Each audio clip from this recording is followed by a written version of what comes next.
Sudhagad education सोसायटीचे पूर्व प्राथमिक, प्राथमिक, माध्यमिक व उच्च माध्यमिक विद्यालय कळंबोली मराठी, हिंदी, इंग्रजी, उर्दू माध्यम यांच्या सौजन्याने शैक्षणिक व्हिडिओमध्ये आपलं सर्वांचं स्वागत आहे.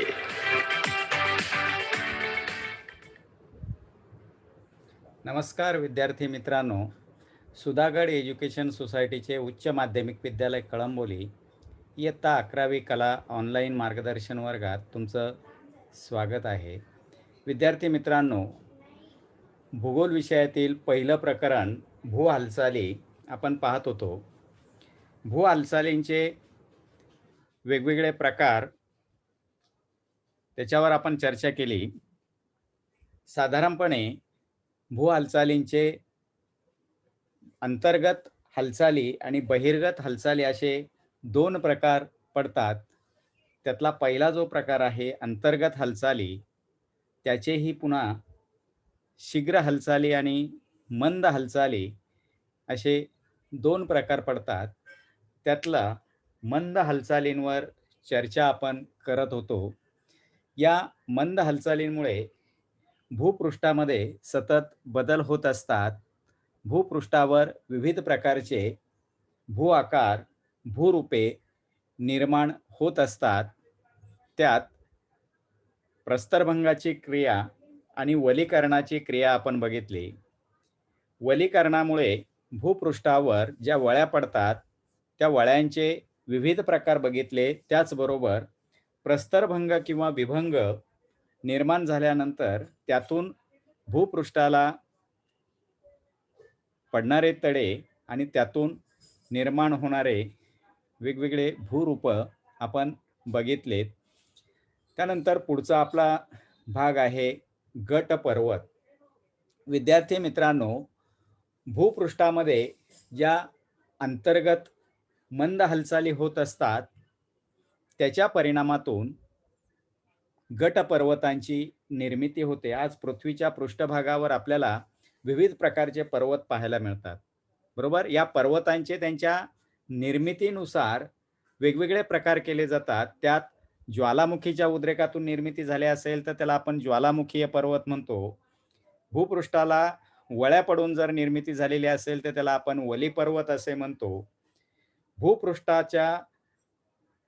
भूपृष्ठावर जर विदारण क्रियेमुळे एखादा भाग उंचावला गेला असेल तर त्याला अवशिष्ट पर्वत असं म्हणतो. आणि भूपृष्ठावर ताण प्रक्रियेमुळे जर उंच भाग निर्माण झालेला असेल तर त्याला आपण गट पर्वत असे म्हणतो. आता या गट पर्वत निर्मितीची प्रक्रिया कशा पद्धतीने आहे ते आपल्याला या ठिकाणी पाहायचं आहे. विद्यार्थी मित्रांनो, भूगर्भामध्ये होणाऱ्या हालचालींमुळे अंतर्गत भागामध्ये ताण निर्माण होतो आणि त्यातून भूकवचाचे भाग जे आहेत ते एकमेकांच्या विरुद्ध दिशेने ओढले जातात, बरोबर. म्हणजे ताण प्रक्रिया जी आहे ती जेव्हा दोन बल एकमेकांच्या विरुद्ध दिशेने कार्य करतात त्यामुळे भूपृष्ठावर ताण निर्माण होतो आणि त्यातून विभंग निर्माण होऊन भूपृष्ठाला भेगा पडतात. अशा दोन समांतर विभागांमधील भूकवचाचा भाग जेव्हा वर उचलला जातो तेव्हा तो एखाद्या ठोकळ्यासारखा आपल्याला दिसतो. आता इथे हे चित्र दिलेलं आहे बघा. ही आकृती दिलेली आहे, आकृती 1.7. या आकृतीमध्ये सुरुवातीला हा जो पृष्ठभाग होता हा सपाट होता, परंतु या सपाट पृष्ठभागावर दोन दिशेमध्ये विरुद्ध दिशेने कार्य करणारी बल जी आहेत, ताण, या बाजूने कार्य करणारं बल आणि या बाजूने कार्य करणारं बल एकमेकांच्या विरुद्ध दिशेमध्ये असल्यामुळे या ठिकाणी दोन विभंग निर्माण झालेले आहेत. दोन ताण निर्माण झाले, भूपृष्ठाला तडे गेले आणि त्यातला हा मधला भाग जो आहे तो वर उचलला गेलेला आहे. दोन्ही बाजूंच्या पेक्षा हा भाग थोडा वरती उचलला गेला. इथे बाणाच्या साहाय्याने त्याची उचलण्याची दिशा आपल्याला दिसते, बरोबर. या पद्धतीने या ठिकाणी भूपृष्ठाची उभ्या दिशेमध्ये किंवा ऊर्ध्व दिशेमध्ये हालचाल होते आणि त्यातून एखाद्या ठोकळ्यासारखा भूभाग निर्माण होतो त्या ठोकळ्यासारख्या दिसणाऱ्या भूभागालाच गटपर्वत असे म्हणतात. म्हणजे अशाच प्रकारे दोन विभागांच्या दरम्यानचा भाग स्थिर राहिला आणि त्याच्या दोन्ही बाजूचे भाग जर खाली खचले गेले तरीही गटपर्वतांची निर्मिती होत असते. म्हणजे एक तर मधला भाग वर उचलला जातो त्यामुळे गटपर्वताची निर्मिती होते, किंवा या मधल्या भागाच्या दोन्ही बाजूला असणारे जे भाग आहेत, हे भाग जेव्हा खाली खचतात, खालच्या दिशेने खेचले जातात, तेव्हा हा मधला भाग उंच होतो आणि त्यातून गटपर्वताची निर्मिती होत असते. म्हणजे या आकृतीच्या साहाय्याने गटपर्वताची निर्मिती कशा पद्धतीने होते ते आपल्याला या ठिकाणी स्पष्ट होतं. गटपर्वताच्या दोन्ही बाजूंचे उतार जे आहेत ते मात्र तीव्र असतात. म्हणजे इकडे बघा, हा भाग जो आहे तो उंचावला गेला आहे आणि या कडा ज्या आहेत दोन्ही बाजूंच्या त्या तीव्र उताराच्या आहेत. परंतु या उचलल्या गेलेल्या भागाचा माथा किंवा वरचा भाग जो आहे तो मात्र सपाट असतो. त्याच्या निर्मितीच्या काळी त्याच्यावर कुठलेही शिखरं नसतात. अशा पद्धतीने या गटपर्वतांची निर्मिती होत असते. अशी वेगवेगळी भूरूप गटपर्वतांची दृश्य आपल्याला जगात वेगवेगळ्या देशांमध्ये पाहायला मिळतात. त्यातली काही उदाहरणं आपल्याला या ठिकाणी दिलेली आहे. आता भारतातील मेघालयचं जे पठार आहे ते या गटपर्वताचं उदाहरण आहे. म्हणजे मेघालयचं पठार हे उंचावलं गेलंय.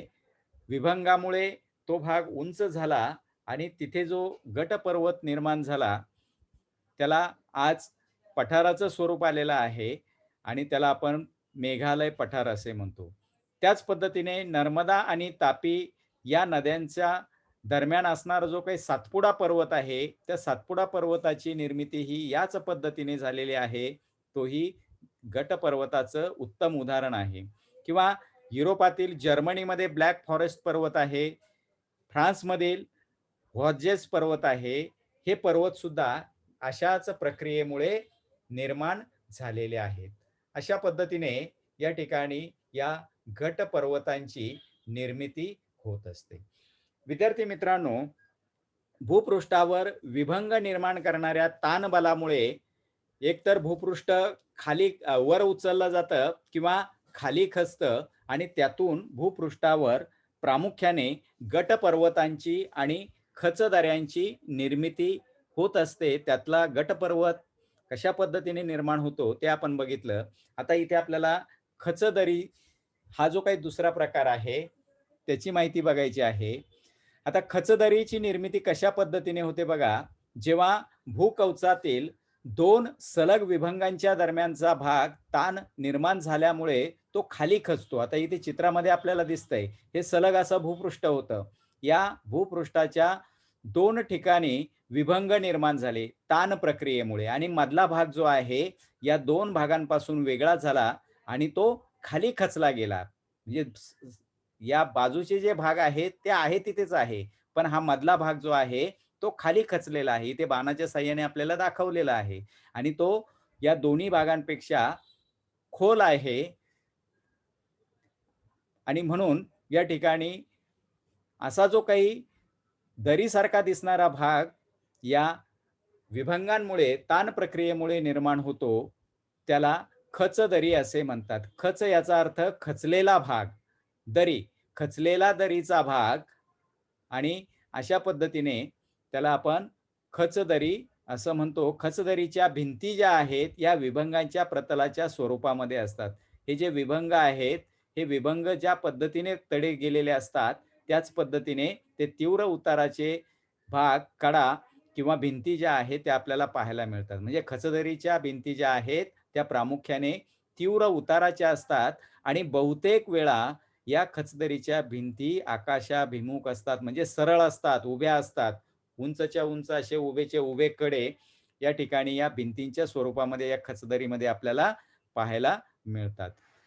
अशा जगामध्ये असणाऱ्या ज्या खचदऱ्या आहेत त्यातल्या महत्त्वाच्या खचदऱ्यांची उदाहरणं या ठिकाणी आपल्याला दिलेली आहेत. आता आफ्रिका खंडाच्या मध्य पूर्व भागामध्ये रिफ्ट व्हॅली म्हणून खचदरी आहे, अतिशय प्राचीन अशी खचदरी आहे. तिथे असणारा सोमालियाचा भाग जो आहे, तो पूर्वेकडे सरकल्यामुळे तिथे विभंग निर्माण झाला आणि तो भाग जो आहे, तो खाली खचून तिथे रिफ्ट व्हॅली तयार झालेली आहे. खचदरी निर्माण झालेली आहे. शिवाय भारतामध्येही नर्मदा आणि तापी नद्या ज्या आज वाहत आहे, त्या खचदरीतून वाहतात. म्हणजे पूर्वीच्या काळी झालेल्या विभंगातून तिथे खचदऱ्यांची निर्मिती झाली आणि त्या खचदऱ्यांच्या अनुषंगाने नर्मदा आणि तापी या 2 नद्या आपल्याला वाहताना दिसतात. म्हणजे या नद्यांच्या दऱ्या ज्या आहेत, त्या खचदऱ्यांची उत्तम उदाहरणं आपल्याला सांगता येतील. अशा पद्धतीने या ठिकाणी खचदरीची निर्मिती ही विभंगांमुळे, प्रस्तरभंगांमुळे विभंग म्हणजेच प्रस्तरभंग.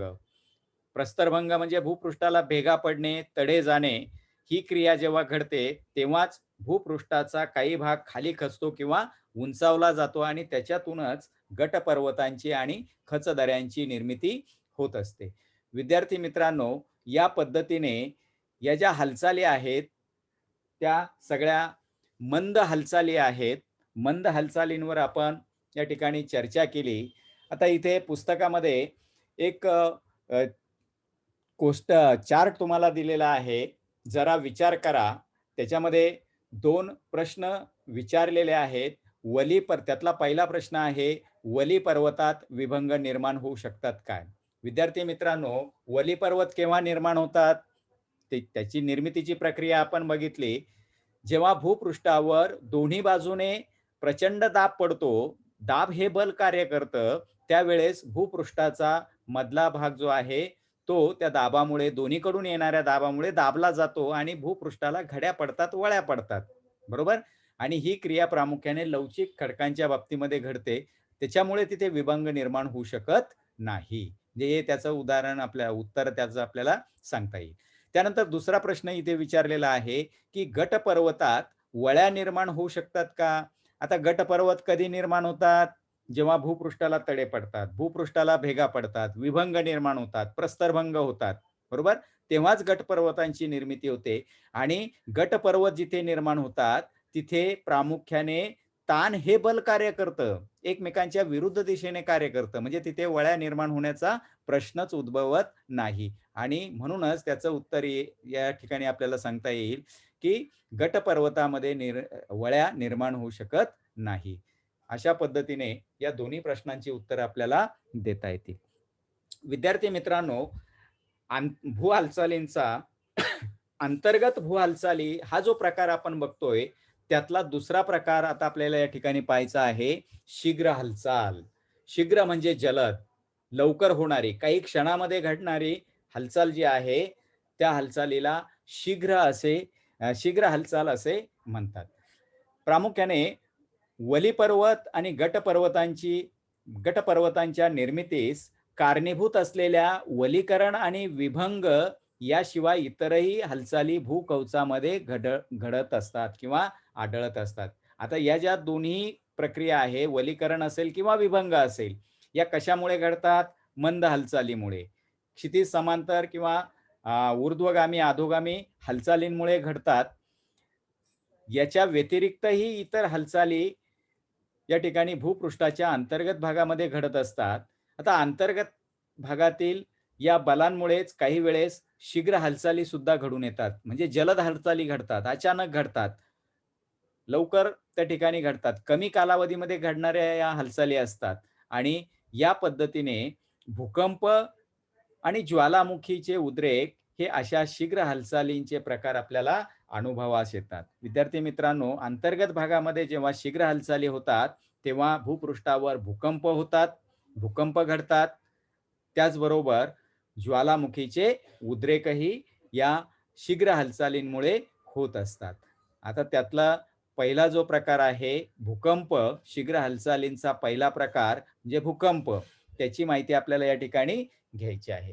त्याच्या अगोदर एक उदाहरण आपल्याला इथे दिलेलं आहे. ते उदाहरण आपण बघूया, थोडं आठवूया या सदराखाली. आता तिथे उदाहरण काय दिलेलं आहे आपल्याला, तर इंडोनेशिया या देशात, बरोबर, म्हणजे आशियाचा जो आग्नेय भाग आहे, या आशियाच्या आग्नेय भागामध्ये इंडोनेशिया, मलेशिया, जावा, सुमात्रा, फिलिपाईन्स, न्यू गिनी ही जी बेटं आहेत, या बेटांमधलं हे एक महत्त्वाचं बेट आहे, ज्याला आशियाई बेट असं म्हटलं जातं. इंडोनेशिया या देशात दिनांक 19 ऑगस्ट 2018 रोजी म्हणजे साधारणपणे 2 वर्षापूर्वी सुमारे 300 माणसं दगावली. त्यावेळेस अनेक इमारतींची पडझड झाली. बरोबर? इमारतींची पडझड होऊन त्या ठिकाणी 300 माणसं दगावली म्हणजे त्या ठिकाणी मृत्युमुखी पडली. त्यानंतर दुसरी प्रक्रिया काय घडली? तिथले रस्ते दुभांगले. तिसरी प्रक्रिया बरोबर? आणि चौथी प्रक्रिया घडली, त्सुनामी निर्माण झाली. आता या ज्या सगळ्या घटना आहेत, या घटनांच्या पाठीमागे काहीतरी कारण असेल ना. 300 माणसं मेली, इमारतींची पडझड झाली, रस्ते दुभंगले किंवा रस्त्यांना तडे गेले, रस्त्यांना भेगा पडल्या आणि समुद्रामध्ये महाकाय आकाराच्या त्सुनामी लाटांची सुद्धा निर्मिती झाली. बरोबर? आता या सगळ्या घटना ज्या आहेत, या सगळ्या घडामोडी ज्या आहेत, त्या कशामुळे घडल्या? आता इथे वेगवेगळे 4 प्रश्न आपल्याला दिलेले आहेत. आता त्यातला पहिला प्रश्न आपण बघूया, की वरील सर्व घटना कशामुळे घडल्या असतील? निश्चितच भूपृष्ठ भूपृष्ठाची हालचाल झाल्यामुळे त्या ठिकाणी घडल्या असतील. आता इमारती केव्हा पडतात? जेव्हा भूपृष्ठाला हादरे बसतात.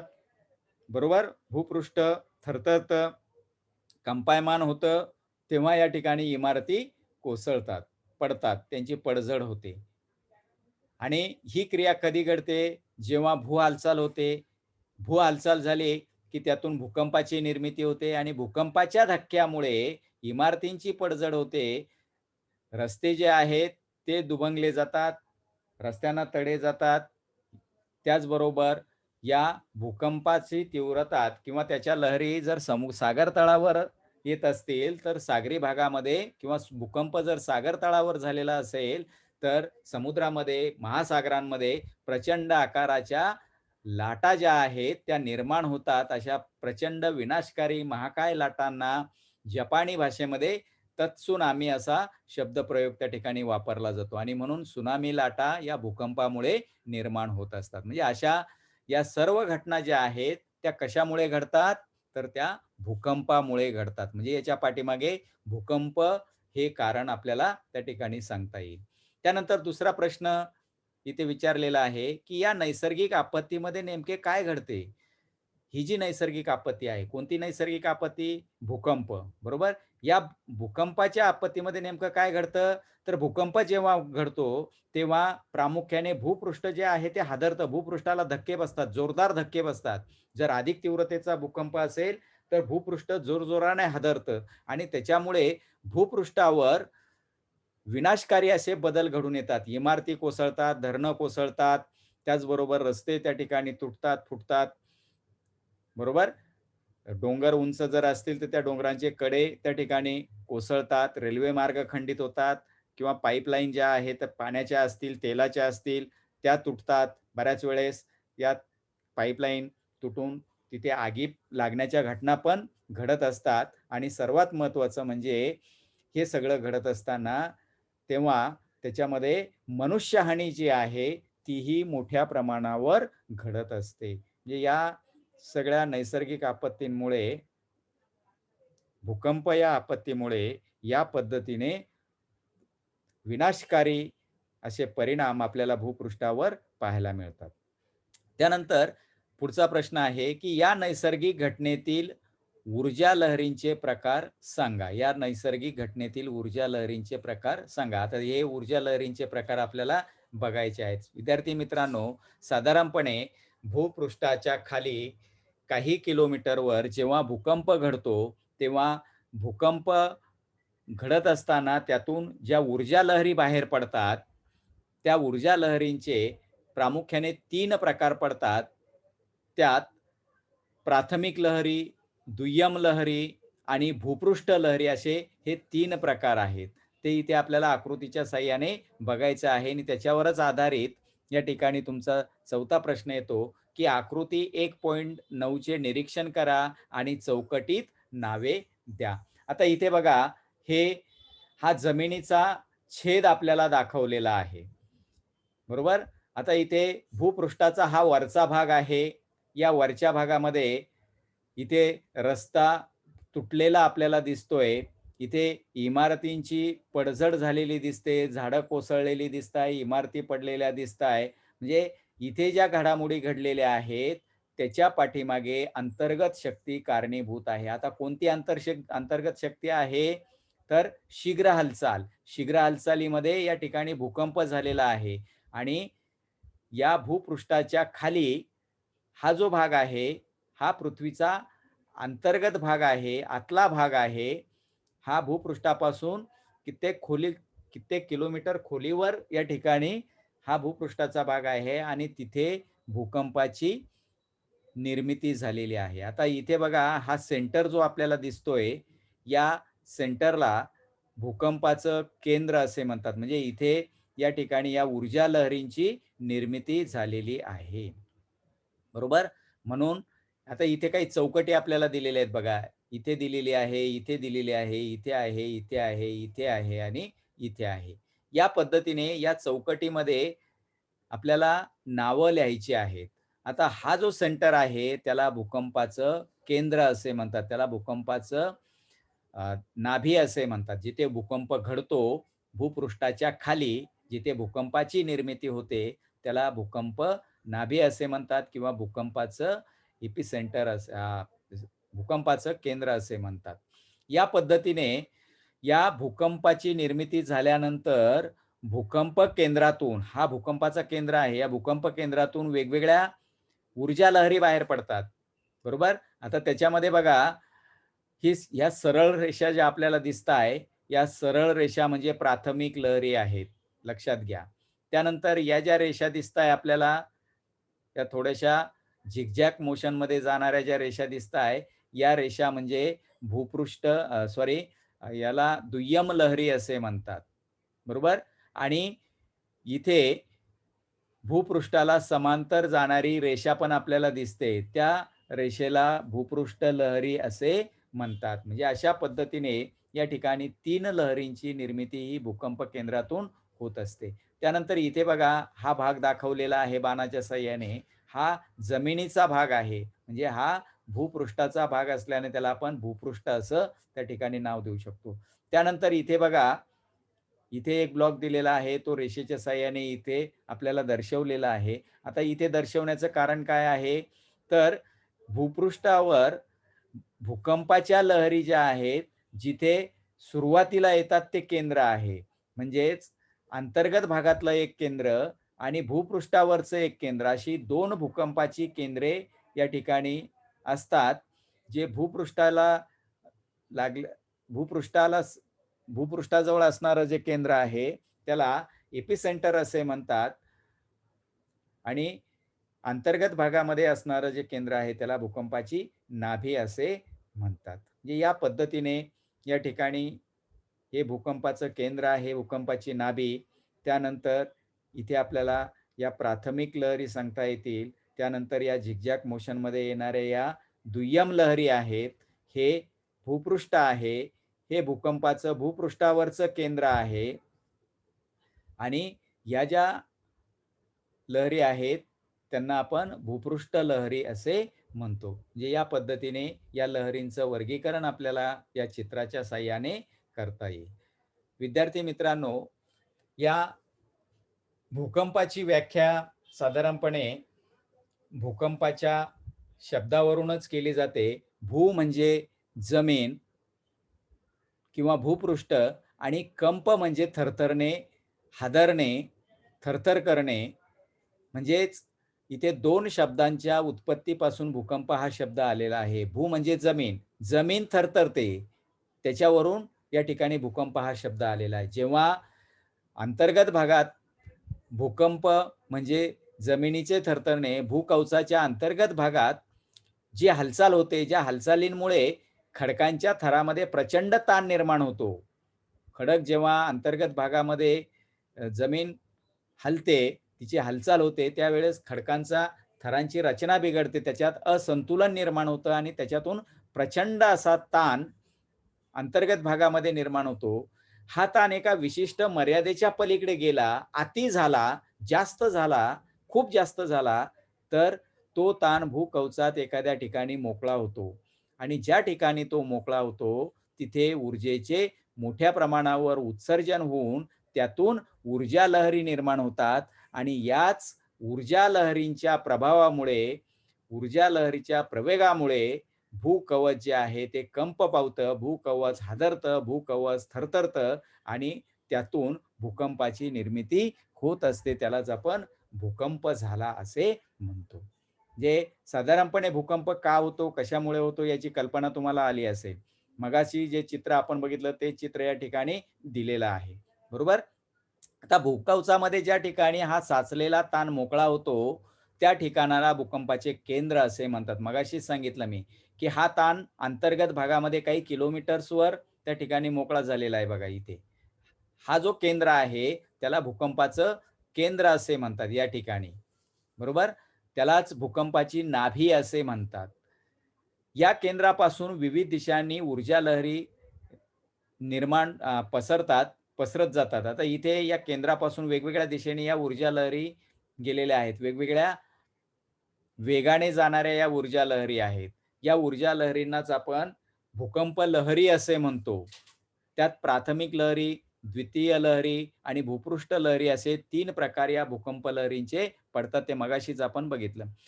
या भूकंप केंद्रापासून विविध दिशांनी या ऊर्जा लहरी पसरतात आणि भूकंप केंद्रापासून ऊर्जा लहरी ज्या ठिकाणी सर्वप्रथम पोहोचतात, त्या ठिकाणी भूकंपाचा धक्का सर्वप्रथम बसतो. कुठे? भूपृष्ठावर. आता भूपृष्ठावर साधारणपणे या चित्रामध्ये आपल्याला दिसतंय, की हे जे अंतर आहे सरळ रेषेतलं वरच्या दिशेमध्ये असणारं अंतर ते कमी असल्यामुळे या ऊर्जा लहरी इथे सर्वात प्रथम त्या ठिकाणी अ, येत असणार, पोहोचत असणार आणि तिथे भूकंपाचा धक्का जो आहे तो बसतो. तो सुरुवातीला सगळ्यात अगोदर बसत असल्यामुळे हे भूकंपाचं दुसरं केंद्र या ठिकाणी निर्माण होतं. म्हणजे भूपृष्ठावर. अशा या भूपृष्ठावर निर्माण झालेल्या असलेल्या भूकंपाच्या केंद्राला भूकंपाचं अपिकेंद्र असं म्हटलं जातं. म्हणजे भूकंपाचं केंद्र हे नेहमी भूकंप केंद्रास किंवा भूकंप नाभीस लंबरूप असते. म्हणजे सरळ रेषेमध्ये असतं. लंबरूप याचा अर्थ 90 अंशाच्या कोनामध्ये असतं. इथे कोन जर आपण केला तर तो सरळ 90 अंशाचा या ठिकाणी येणार आहे. म्हणजे या पद्धतीने या ठिकाणी या भूकंप केंद्रास ही भूकंप नाभी जी आहे ती लंबरूप असते किंवा सरळ असते. भूकंप लहरींची तीव्रता मोजण्याच्या उपकरणास भूकंप मापी असे म्हणतात. म्हणजे भूकंपाची तीव्रता आपण मोजतो. विशिष्ट उपकरण त्याच्यासाठी वापरलं जातं. भूकंपाची तीव्रता मोजण्यासाठी जे उपकरण वापरतात, जे साधन वापरतात, जे साहित्य वापरतात, त्याला भूकंपमापी यंत्र असे म्हणतात. भूकंपाची तीव्रता आपण रिश्टर स्केल या परिमाणामध्ये त्या ठिकाणी मोजतो. रिश्टर स्केल यामध्ये साधारणपणे 1 ते 9च्या प्रमाणामध्ये हे भूकंपाची तीव्रता मोजली जाते. अशा पद्धतीने या ठिकाणी भूकंप मापीचा वापर करून भूकंपाची तीव्रता आपल्याला मोजता येते. किती तीव्रतेचा भूकंप झाला? 4 Richter scale, 5 Richter scale, 8 Richter scale, 9 Richter scale तीव्रतेचा भूकंप या पद्धतीने आपण त्याचं मापन करून सांगू शकतो. विद्यार्थी मित्रांनो, आज आपण इथेच थांबूया. लवकरच आपण पुढच्या व्हिडिओमध्ये पुढचा भाग बघण्यासाठी भेटूया.